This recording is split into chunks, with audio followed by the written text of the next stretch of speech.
ways to loop video in CapCut. Hello everyone, welcome to this channel. I'm here to help you out today. So without any delay, let's get started. So first of all, launch the CapCut application on your device and select a project. Now, as you can see on the screen, I've already selected a project.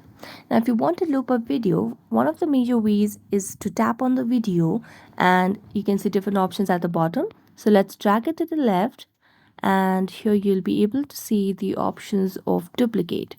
So you can just tap on duplicate over here and this will loop your video on CapCut.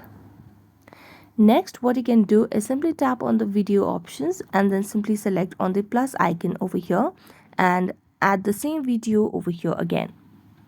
So when you add the same video, you'll be able to loop the video on CapCut.